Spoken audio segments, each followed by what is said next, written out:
YouTube! Hello, my name is Johnny, and I want to welcome you to my first video and the new channel called Dear Dad. I know you're not in my life, but I got so many questions. I want to introduce a little bit about myself. On the outside, I can tell you that I'm a Christian author, I'm a speaker, I'm a mentor, I'm a life coach to the fatherless, I'm a husband. In June, I'll be celebrating 15 years of marriage to the best woman in the world. I'm a father of 2 kids. That's me on the outside. On the inside, what makes me be able to talk to you is that I've gone through 4 of the toughest things a guy can go through when it comes through to dealing with father issues. Number 1, I never got to meet my biological father. I was kept a secret. I was conceived in an affair. My mom kept it a secret, and I didn't get to find out about my dad, about his name, until after he died. Very painful. Number 2, I was adopted at the age of 4. The guy who adopted me, the first half of my life, is extremely abusive alcoholic. Abusive verbally, physically. He threatened my life multiple times. We had to leave for months at a time in fear for our life. We had to have 911 on speed dial. Bad stuff. Number 3, second half of my life growing up, the guy who adopted me, he was gone. He was gone. I had no male role model in my life. I had to figure out this thing called life and being a man the hard way, and I made a lot of mistakes. And finally, number 4 is the guy who adopted me, I got to watch him commit suicide. He didn't do it instantly like a gun, but through the bottle. I was there when he died. Normal blood pressure is 120/80 or something like that. Alcohol killed his heart, it killed his kidneys. Right before he died, his blood pressure was 34 over 24. I'm a mentor to guys. I co-teach some classes where I teach about guys. And I asked the guys, I told them, hey, I'm going to be writing a book, a second book. My first book, I've got about 54,000 words. My goal is to be done writing by around Father's Day. Everybody who subscribes to this channel, I will get you a pass for a free copy of my book. I highly recommend it. It's called Yearning for a Touch from the Father. Subtitled, Getting to Know the Father You've Always Wanted. So, as a life coach, as a mentor, I asked the guys to write down questions that you'd want for me to answer in this book. And with how amazing these questions are, I don't want to just wait until I get the inspiration to write a second book. I want to do this YouTube channel to be able to answer these questions for as many people as I can. This question is dedicated to Nate. His question is, Dad, why were you there in my life and then not there in my life anymore? Did you only want to have me for a little while and then decide to give up and not want me anymore? Second question. This one's anonymous. Why did you leave me? Did I mean anything to you when I was born? How did you feel when you first saw me? Do you regret ever leaving me? What made you leave me? I asked that question twice. Third one. Why did you hurt our family by having a divorce with my mom and splitting up the family? There's pain there. Fourth one. Very simple question. Where did you go? So, Nate and the 3 other guys who basically asked the exact same question. Dad, why did you leave? Very interesting question, one I'm very familiar with, and it's a very painful question to say the least. I was thinking back on my own life. I never got to meet my biological dad. I was adopted by a very abusive alcoholic father the first half of my life. The second half, he was gone. I had to figure out this life thing on my own. I had to pick a scab off my soul in order to be able to deeply think about this. So I started making a list of reasons why I didn't have I had a dad in part of my life, and the other half, nothing. Let's compare notes, Nate. First of all, my biological dad, he was already married to another woman who was not my mother. He already had kids. I guess he had a midlife crisis or something, and he didn't want to deal with having a second wife and kids, and he didn't want the drama. Second reason, maybe he was just out for a cheap thrill. My biological dad, he was a business owner, he had money. I'm just thankful he didn't coerce or force my mother to get an abortion. Number 3, the second father figure in my life. No particular order, from 4 to 21, why I didn't have a father. First reason, alcohol. Alcohol ruined pretty much every single holiday and Sunday.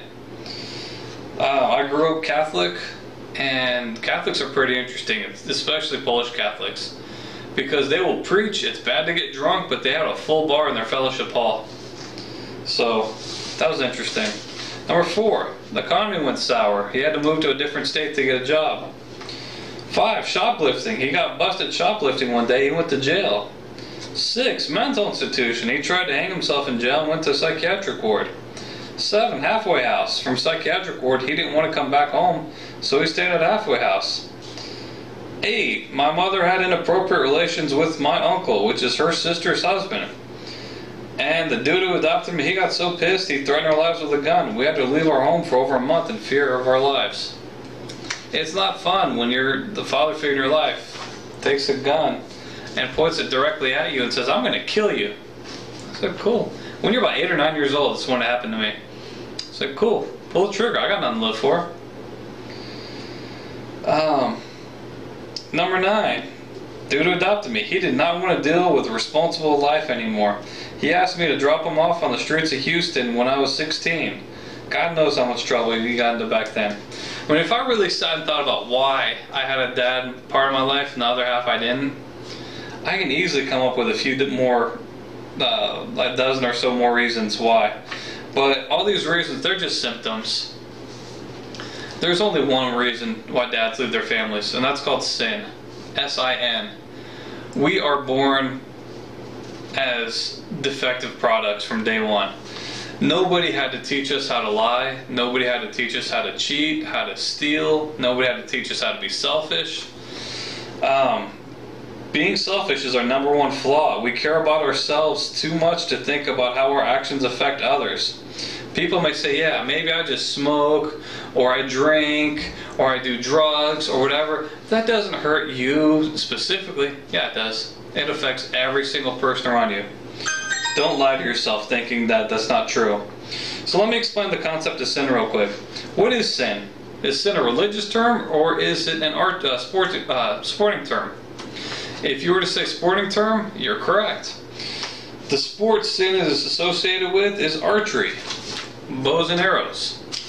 The goal of archery is to hit the bullseye with the arrow. If you don't hit the bullseye, that's called a sin.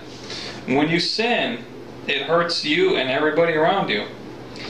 The deepest need as children that we have is to have a father who knows us, who knows all about us, and who still accepts us. How do children spell love? They don't spell it L-O-V-E, they spell it T-I-M-E, time. When a father spends time with his kids, that is the greatest gift, because there's no better gift you can have. I mean, you can buy people stuff, but they really want to spend time with their father, with their dad. Another reason why I didn't have a good dad in my life is because the reason,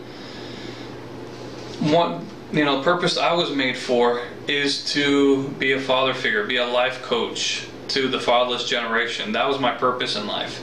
If I would have had a perfect dad who would have given me everything I wanted, do you think I'd be doing this? No, absolutely not.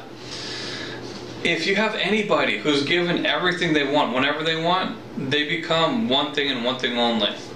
Useless, spoiled brats. Sometimes we gotta go through pain to grow.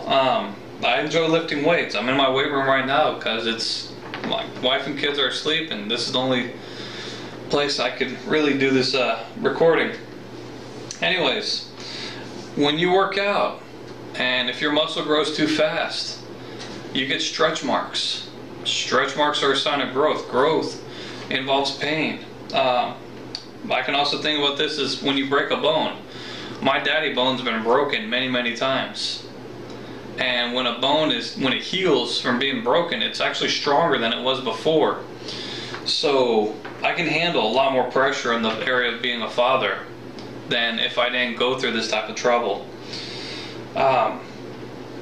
With the same comfort I've been given, and I've been given a lot of comfort and healing in this area, so I can give whatever comfort I've been given, I can give out to you.